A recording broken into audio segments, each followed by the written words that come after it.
నమస్కారం. బొజ్జ భిక్షమయ్య యూట్యూబ్ ఛానల్కు స్వాగతం, సుస్వాగతం.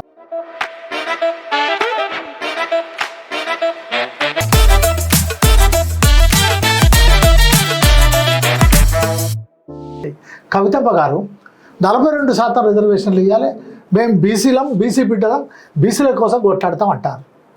అదే బీఆర్ఎస్ వర్కింగ్ ప్రెసిడెంట్ కేసీఆర్ గారేమో అసలు ఏం మాట్లాడతలేడు. కేటీఆర్ గారేమో కాంగ్రెస్ మోసం చేసింది అంటున్నారు. హరీష్ రావు గారేమో ఇదంతా దగా డ్రామా అంటున్నారు. అసలు వీళ్ళది ఏంది? అసలు వీళ్ళు ఎట్లా అర్థం చేసుకోవాలి సార్? నేను బీసీ వర్గం వీళ్ళు ఎలా అర్థం చేసుకోవాలి? నేనైతే బీసీ వర్గాల్లో కవిత గారిని బీసీల గురించి మాట్లాడటంలో నేను స్వాగతిస్తాను.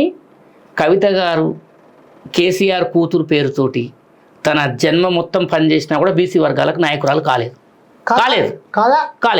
ఎందుకు కాదు? ఎందుకైతుంది? ఆమెని విశ్వసించడానికి ఒక అవకాశం వచ్చింది, ఆమెకు పోగొట్టుకుంది. ఎప్పుడంటే కేసీఆర్ గారు ముఖ్యమంత్రిగా ఉన్నప్పుడు 2017లో స్థానిక ఎన్నికలు జరిగినప్పుడు మన రిజర్వేషన్లు ఒక 10% అబోవ్ తగ్గిపోయినాయి. ఆ రోజు కవిత గారు బార్గెనింగ్ చేసి ఉండి ఆ రోజు సావిత్రిబాయి పూలే సంఘం పెట్టి లేదు ఈ బీసీలకు అన్యాయం జరగొద్దు అని చెప్పేసి ఆమె ఒక నోటి మాటగా మాట్లాడినా కూడా అరే ఈమె కమిట్మెంట్ ఉంది మన వైపు మాట్లాడింది. ఆ రోజు కేసీఆర్ ముందు బీసీ నాయకులు ఎవరైనా ఇట్లా చేతులు కట్టుకొని నిలబడటం తప్ప ఎదురు మాట్లాడే పరిస్థితి లేదు. కూతురిగా ఇది నేను ఖండిస్తున్నా, బీసీలకు అన్యాయం జరిగితే నేను సహించను. కేసీఆర్ గారు ఉన్నారండి, ఈ రోజు బీఆర్ఎస్ పార్టీ పెట్టుకున్నాడు. టీఆర్ఎస్ ఆయన పార్టీ అకౌంట్లో దాదాపు 1800 కోట్ల రూపాయలు ఏదేదో పొలిటికల్ బాండ్స్ అని అవి ఇవి వచ్చినాయి. అన్ని డబ్బులు ఎవరి కోసం ఇచ్చారు? పార్టీకి, ఈ ప్రజల సంక్షేమం కోసమే. అంతే కదా. బీఆర్ఎస్ పార్టీ అధికారంలోకి వచ్చిందంటే బీసీలు ఓట్లు ఇస్తేనే కదా. బీసీల ఓట్లు మాకు వద్దని చెప్పమానండి. అదే బీసీ సమాజం యొక్క ప్రయోజనము ఆ బిడ్డలు రిజర్వేషన్లు ఇబ్బందుల్లో పడ్డప్పుడు నీ పార్టీ అకౌంట్లో నుంచి డబ్బులు తీసి ఒక పెద్ద అడ్వకేట్ని పెట్టి కొట్లాడాల్సి రివ్యూ పిటిషన్లు వేసి దాని మీద స్టేలు తీసుకొచ్చి కొట్లాడే బాధ్యత నీ మీద లేదా? డెఫినెట్లీ ఉంది. చేయలేదు ఆయన చేయలేదు. సరే, ఈరోజు బీసీలు నా తమ్ముళ్ళు అక్క చెల్లెళ్ళు అని చెప్తున్న కవిత గారు కూడా ఏ రోజు అధికారం ఉన్న రోజు ఈ మాట మాట్లాడలేదు. మరి కేటీఆర్ సంగతి ఏంటి? కేటీఆర్ నాన్ సెన్స్ అండి. ఆయన కేటీఆర్ అనే మనిషికి అసలు బీసీలు అంటే ఎన్నో తెలియదు, కులాలంటే ఎన్నో తెలియదు. షోకులు వేసుకొని కాస్ట్లీ కార్లాలు తిరగటం తప్ప ఆయన జెండా మోసినోడు కాదు, లేకపోతే ఒకరోజు ఆకలిని చూసినోడు కాదు, ఏ బీసీ వర్గం ఇంటికో ఎస్సీ వర్గం ఇంటికో పోయి ఒకరోజు నిద్ర చేసినోడు కాదు. ఆయనకి ఏమీ తెలియదు. అసలు బీసీ రిజర్వేషన్ అంటే ఏంటిదా అనుకుంటున్నా, ఆయనకి ఏం తెలుస్తలేదు. అసలు బీసీలు ఓట్లు ఇస్తే నేను ఎమ్మెల్యేని అయినా, లేకపోతే మా అయ్యే అక్కడ కలెక్టర్కు ఆనకిందికి చెప్పి ఈవీఎం మిషన్లు ఒత్తి చేసిండు అనేది కూడా తెలియదు. హరీష్ రావుకి అన్నీ తెలుసు, కానీ బీసీ వర్గాలకు హరీష్ రావు అనేవాడు బద్ధశత్రు, కేటీఆర్ బద్ధశత్రు, కేసీఆర్ బద్ధశత్రు. ఎంత దుర్మార్గం కాకపోతే కేసీఆర్ 2 విషయాలలో మనకు దళిత వర్గాలకు ముఖ్యమంత్రి ఇస్తానని ఆయనే చెప్పాడు. ఎవరు అడగలేదు. నరుక్కుంటాను కూడా ఆయనే అన్నాడు. ఎవరు నరుకుతామని మందకృష్ణ మాదిగని ఎంఆర్పిఎస్ ఉద్యమం చేస్తుంటే ఆయన చేయలేడు, వర్గీకరణ మేమే చేస్తామని నిండు అసెంబ్లీలో అన్నాడు.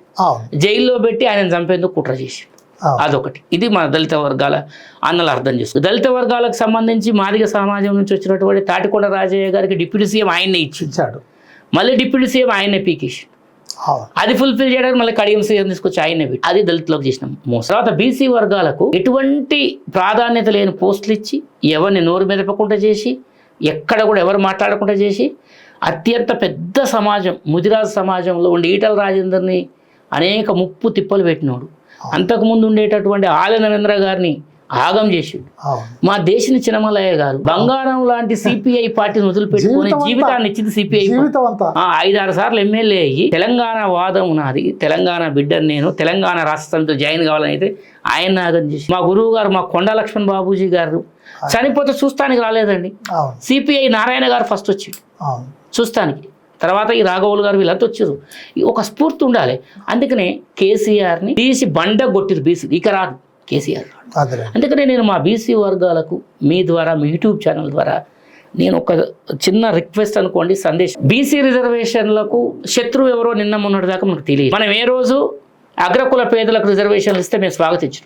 ఇప్పుడు ఆత్మగౌరవం అనే దానికి అర్థం ఏంటంటే, నా ఈపి మీద కొట్టండి, ఒక దెబ్బ తాకుతుంది, గౌరవిస్తా, కానీ గుండెల మీద నా పొట్ట మీద కొట్టొద్దని చెప్తాను. మా బీసీ బిడ్డల పొట్ట మీద కొట్టింది ఎవరు? ఇప్పుడు రెడ్లు, ఒక సత్యనారాయణ రెడ్డి, ఒక గోపాల్ రెడ్డి, ఒక మాధవ రెడ్డి, కేవలం రెడ్లు మాత్రమే. నేను మిగతా వాళ్ళు మంచోళ్ళని నేను సర్టిఫికెట్ ఇవ్వదలుచుకున్నాను. ఈరోజు వైశ్యులు ఉన్నారు, బ్రాహ్మణులు ఉన్నారు, వెలమలు ఉన్నారు, కమ్మలు ఉన్నారు ఈ రాష్ట్రం. ఇంకా అదర్ దెన్ వేరే రాష్ట్రాలు చూసిన అగర్వాల్స్ రకరకాలు ఉన్నారు, పటేళ్ళు పాటీదారు. ఎవ్వరు బీసీ రిజర్వేషన్లకు అడ్డం పోతే రెడ్లు మాత్రమే ఎందుకు వస్తుంది? సరే, అందులో ఉండేటటువంటి ఒకళ్ళు ఇద్దరు మూర్ఖు. నేను ఆ మాట అంటే నాకు ఒక రెడ్డి నాయకుడు ఫోన్ చేసి, ఇదేందా నువ్వు కులం మొత్తాన్ని దోషిగా నిలబెట్టినా? సరే, నేను కులం మొత్తాన్ని దోషిగా నిలబెట్టాను అనుకుందాం. ఈ రాష్ట్రంలో 40 పైచీలకు రెడ్డి ఎమ్మెల్యేలు ఉన్నారు, 5-6 మంది మంత్రులు ఉన్నారు, 4-5 ఎంపీలు ఉన్నారు, రెడ్డి ఎంపీలు, రాజ్యసభ సభ్యులు ఉన్నారు. మీలో ఎవ్వరు కూడా వచ్చి బీసీ రిజర్వేషన్లకు ఇట్లా అడ్డం పడకూడదు, మంచిది కాదు అని కనీస సానుభూతి ఎందుకు చెప్పలేదు? కనిపించింది ఎవడన్నా రెడ్డి ఎమ్మెల్యేడా? ఎందుకు కనపడతారు? ఎవడన్నా రెడ్డి ఎంపీ కనిపించిందా? రెడ్డి మంత్రి కనిపించిందా? కనపడదు. ఈ కోమటిరెడ్డి వెంకటరెడ్డి అనే వ్యక్తి ఎవరు ఓట్లతో మంత్రి అయ్యాడు? ఉత్తమ్ కుమార్ రెడ్డి ఎవరు ఓట్లతో మంత్రి అయ్యాడు? జానారెడ్డి ఇంట్లో ఇద్దరు, ఒక ఎమ్మెల్యే ఒక ఎంపీ ఎవరు ఓట్లతో అయ్యాడు? రేవంత్ రెడ్డి ఎవరు ఓట్లతో అయ్యిండు? మీకు దమ్ముంటే చెప్పురి, బీసీలకు రిజర్వేషన్లు ఇవ్వద్దు, బీసీల ఓట్లు మాకు వద్దని చెప్పురి దమ్ముంటే.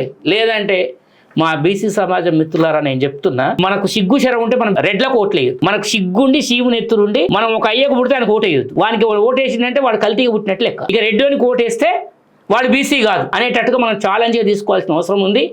దీన్ని వదిలిపెట్టాల్సిన అవసరం లేదు, ఖచ్చితంగా పట్టుకోవాల్సిందే. గతంలో భిక్షమయ్య సార్ లాంటి వాళ్ళు ఏం చేశారంటే, నాలాంటి వాడిని నరేందర్ని కత్తిస్తున్న యుద్ధం చేయాలి. నాకు శత్రువు కనపడతలేదు, శత్రువు కనపడతలేదు. గాలిలో కత్తి తిప్పిన ఇట్లా ఇట్లా ఎటు తిప్పినా ఎవడికి తగలే, ఎవడికి తెగలే, ఎవడికి నొప్పి రాలే.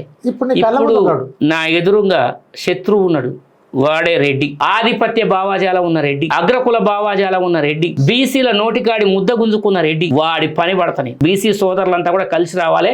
దీనికి యుద్ధం అవసరం లేదు, ఓటు అనే ఆయుధం ఒక్కటి సరిపోదు. ఎవడైనా సరే వార్డు మెంబర్ నుంచి ఎంపీ వరకు, జడ్పీ చైర్మన్ వరకు, జడ్పీటీసీ, ఎంపీటీసీ, వాడు ఏ పోటీ చేసినా నా ఓటు రెడ్డికి వెయ్యను, నా ఓటు అగ్రకుల పోరికి వెయ్యను. ఈ ప్రతిన తీసుకుందాం, ఈ ప్రతిన పోనుదాం. వాళ్ళు ఎందుకు రారో చూద్దాం. నరేందర్ గారు 50% రిజర్వేషన్ దాటకూడదు ఉద్యోగాలకు సంబంధించి ఇందిరా సహాని కేసులో చెప్పారు. కానీ 50% రిజర్వేషన్ దాటకూడదు అనేది కోర్టు చెప్పిందే తప్ప అట్లాంటిది రాజ్యాంగంలో ఎక్కడ లేదు. ప్లస్ అది రాజకీయాలకు వర్తించదు అని నిన్న కోర్టులో వాదనలు చేశారు. ఆ చెప్పినప్పుడు కూడా 50% ఎందుకు దాటకూడదు అన్నారంటే మెరిట్ పోతుంది, ప్రతిభ గల వారికి అవకాశం ఉండదు అనే దాంతో చెప్పారు. రాజకీయాల్లో ఏం మెరిట్ ఉంటుంది? రాజకీయాలకు ఏం మెరిట్ ఉండదు. మరి రాజకీయాల్లో మెరిట్ లేనప్పుడు ఆ 50% క్యాప్ను ఎందుకు తీసేయట్లేరు? మన రాష్ట్రానికి ఈ ముషిరాబాద్ నియోజకవర్గం నుంచి టి అంజిరెడ్డి గారు, ఆయన టి అంజయ్య అని అంటారు. అవును, టి అంజయ్య అంటే ఆయన ముఖ్యమంత్రి చేసిండు, ఆయనకు సంతకం చేయడం కూడా అంజిరెడ్డి, టంగుటూరి అంజిరెడ్డి. ఆయన ఏంటంటే, నేను బలహీన వర్గాలకు సంబంధించిన వ్యక్తిని టంగుటూరి అంజయ్య అని పెట్టి రెడ్డి అని ఎక్కడ పెట్టుకోలేదు. అయితే ఆయన సంతకం పెట్టడం కూడా రాదు. ఆయన రాష్ట్ర ముఖ్యమంత్రి చేశాడు కదా. ఇక్కడ మా వాళ్ళు సర్పంచ్కి పనికిరారా, వార్డు మెంబర్ పనికిరారా, మున్సిపల్ చైర్మన్, మున్సిపల్ కౌన్సిలర్ కూడా పనికిరారా? అసలు రాజకీయాలకు మెరిటే లేదు. ఎంతో మంది ఎంపీలు అంగూటి నిశాంతో చేశారు, ఎంతో మంది ఎమ్మెల్యేలు, మంత్రులు. ఎవరికి వస్తుంది? ఎవరికి చదువు వస్తుంది? మామూలుగా చదువు వస్తుంది అంతే. జవహర్లాల్ నెహ్రూ గారే బారెట్లా ఫెయిల్ అయ్యాడు. ఆ రోజుల్లో బారిస్టర్ చదివే వాళ్ళు కదా, జవహర్లాల్ నెహ్రూ గారు ఫెయిల్ అయ్యారు, గాంధీ గారు కూడా లా ఫెయిల్ అయ్యారు. ఈ దేశంలో లాని ఎక్కడ ఫెయిల్ కాకుండా ఫస్ట్ క్లాస్లో పాస్ అయిన అంబేద్కర్ గారు ఎవరు లేరు.